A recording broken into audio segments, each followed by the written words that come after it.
Les tables de mobilité mesurent de la mobilité sociale. Les tables de mobilité sont réalisées par l'INSEE en France depuis 1964. Cette mesure de la mobilité réalisée par l'INSEE est faite à partir des enquêtes formation-qualification professionnelle. Commençons par étudier les modalités de construction de ces tables de mobilité sociale. Il faut d'abord établir des hiérarchies entre les positions sociales. L'INSEE va alors utiliser la classification des PCS. Il faut ensuite sélectionner les individus interrogés. Cette sélection peut d'abord se faire selon le genre. On peut choisir ou les femmes ou les hommes. Traditionnellement, les tables de mobilité sociale étaient construites avec des hommes, puisque dans les années 60, les hommes étaient majoritairement actifs, ce qui n'était pas le cas des femmes. Ensuite, on peut aussi les sélectionner selon l'âge. Prendre la tranche d'âge 30-59 ans, ou bien celle des 40-59 ans. On va alors traditionnellement prendre les 40-59 ans, car c'est dans cette tranche d'âge que le statut professionnel est le plus élevé.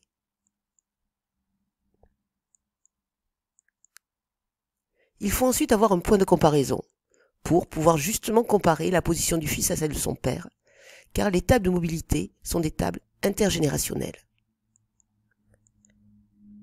On va alors poser deux questions aux hommes actifs ou anciens actifs de 40-59 ans. Quel est votre groupe socio-professionnel actuel? Quel était celui de votre père au même âge? Comme il y a deux variables, les tables de mobilité vont être des tableaux à double entrée. Elles vont alors relier le groupe socio-professionnel du père avec celui du fils. Comme les tables de mobilité sont des tableaux à double entrée, elles peuvent être présentées de deux manières. Soit on va lire en colonne le groupe socio-professionnel du fils et en ligne le groupe socio-professionnel du père, soit c'est le contraire. En ligne, on lira le groupe socio-professionnel du fils et en colonne le groupe socio-professionnel du père. Dans cette vidéo, les tables étudiées seront de ce type. En ligne, le GSP du fils, en colonne, le GSP du père. Les tables de mobilité sociale seront donc des tableaux à double entrée. Dans la première colonne, on mettra le groupe socio-professionnel du fils. Dans la première ligne, le groupe socio-professionnel du père. Et il y aura les différentes catégories mises en évidence par l'INSEE. Agriculteurs, artisans commerçants chefs d'entreprise, cadre et profession intellectuelle supérieure, profession intermédiaire, employés et ouvriers.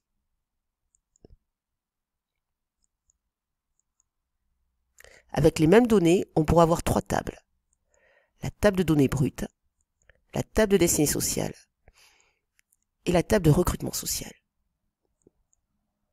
Commençons par étudier la table des données brutes. Elle présente les données de l'enquête et elle donne les effectifs en valeur absolue. Ainsi, c'est toujours la même base de table de mobilité.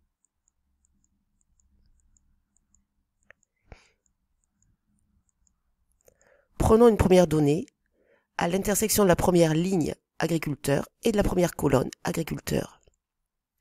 Cette donnée peut se lire de deux manières. 186 789 actifs ou anciens actifs de 40 à 59 ans agriculteurs ont un père agriculteur. Ou bien 186 789 actifs ou anciens actifs de 40 à 59 ans fils agriculteurs sont devenus agriculteurs. On peut aussi prendre une autre donnée avec pour le GSP du fils, profession intermédiaire, et pour le GSP du père, cadre et profession intellectuelle supérieure, 210 214. Là aussi, on peut le lire de deux manières. 210 214 actifs ou anciens actifs de 40 à 59 ans, fils de cadre sont devenus profession intermédiaire. Ou bien, 210 214 actifs ou anciens actifs de 40 à 59 ans, profession intermédiaire, ont un père cadre.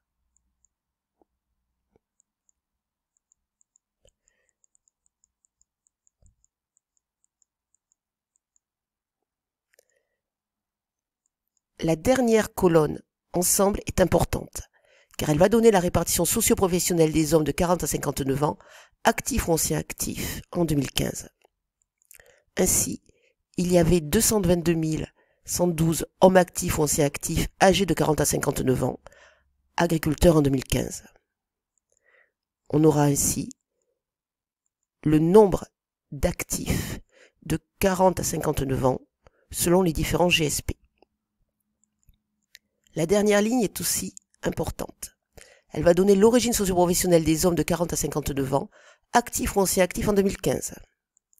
Ainsi, il y avait 701 180 hommes de 40 à 59 ans, actifs ou anciens actifs en 2015, qui ont un père agriculteur. 942 422 hommes de 40 à 59 ans, actifs ou anciens actifs, qui avaient un père artisan, commerçant et chef d'entreprise. Et ainsi de suite. Le dernier chiffre est important. En effet, il va donner le nombre de personnes interrogées, c'est-à-dire qu'il y avait 6 912 070 hommes de 40 à 59 ans, actifs ou anciens actifs en 2015. On peut avoir ainsi la table complète de données brutes et prendre certaines données. Par exemple, 1 231 395 fils d'ouvriers sont devenus ouvriers, ce qui revient à dire 1 231 395 ouvriers ont un père ouvrier. Une autre donnée, 91 406 fils de cadre sont devenus artisans, ce qui revient à dire 91 406 artisans ont un père cadre. La diagonale va indiquer l'immobilité sociale, c'est-à-dire le fait que le fils et le père aient le même groupe socio-professionnel. À partir de cette table de données brutes, deux autres tables vont pouvoir être calculées, la table de destinée et la table de recrutement. Étudions d'abord la table de destinée sociale. Cette table de destinée va donner le destin des individus et donc indiquer pour chaque GSP ce que sont devenus les individus. Elle permet donc de répondre à deux questions. Que sont devenus les individus d'un milieu social donné? Que sont devenus les enfants qui avaient un père de tel ou tel groupe socio-professionnel? On peut alors calculer la table de destinée sociale à partir de la table des données brutes. Ainsi, il y avait 701 181 hommes de 40 à 59 ans, actifs ou anciens actifs, qui avaient un père agriculteur. Et 186 780 hommes de 40 à 59 ans, actifs ou anciens actifs, fils d'agriculteurs sont devenus agriculteurs. Si on fait le rapport, on obtient alors 26,6%. Cela veut donc dire que 26,6% des fils d'agriculteurs sont devenus agriculteurs. On peut le faire aussi pour les artisans, commerçants, chefs d'entreprise. 63 283 hommes de 40 à 59 ans, actifs ou anciens actifs, fils d'agriculteurs sont devenus artisans. On peut alors faire le rapport, on obtient donc 9%. 9% des fils d'agriculteurs sont devenus artisans, commerçants, chefs d'entreprise. Et on peut ainsi le faire pour les professions intermédiaires, mais aussi pour l'ensemble. On obtient donc 100%, ce qui nous donne la clé de lecture du tableau. On peut alors avoir la table de destinée sociale.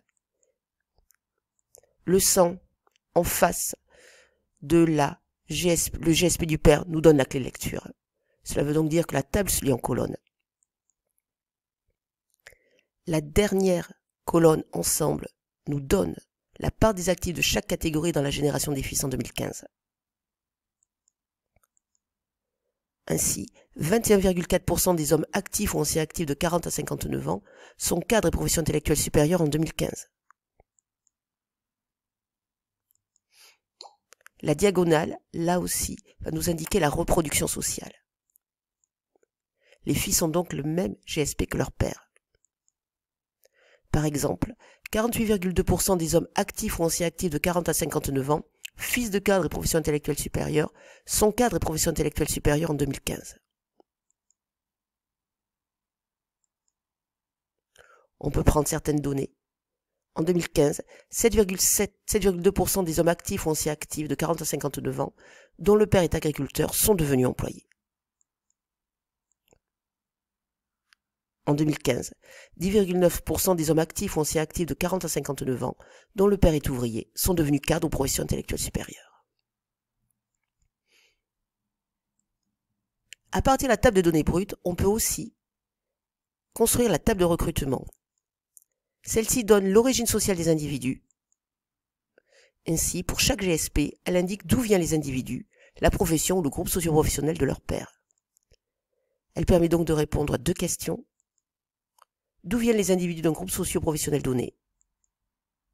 Quelle est l'origine sociale de ceux qui occupent une position sociale donnée à 40-59 ans? Là aussi, la table de recrutement social va être calculée à partir de la table des données brutes. Ainsi, il y avait 222 112 hommes de 40 à 59 ans actifs ou anciens actifs qui sont agriculteurs.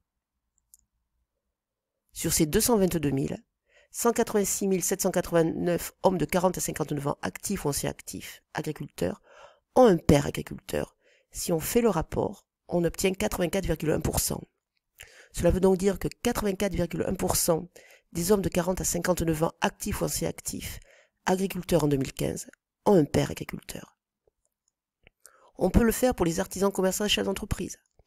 8064 hommes de 40 à 59 ans actifs ou anciens actifs agriculteurs ont un père artisan, soit, en faisant le rapport, 3,6%. C'est-à-dire que 3,6% des hommes de 40 à 59 ans actifs ou anciens actifs agriculteurs en 2015 ont un père artisan.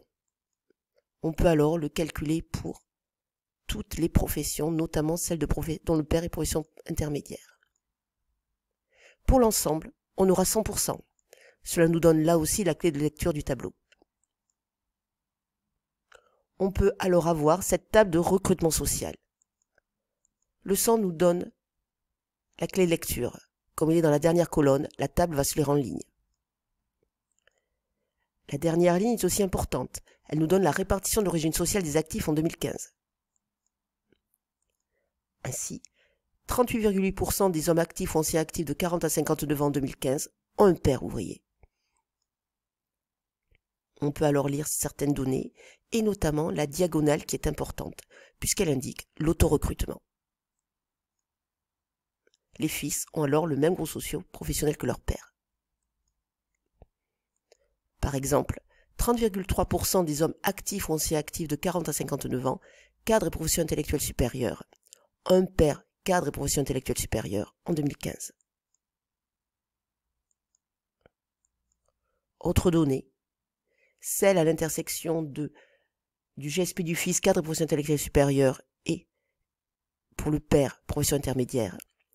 20,1% des hommes actifs ou anciens actifs de 40 à 59 ans en 2015, cadres, ont un père profession intermédiaire. Ou bien, 9,3% des hommes actifs ou anciens actifs de 40 à 59 ans en 2015, ouvriers, ont un père employé.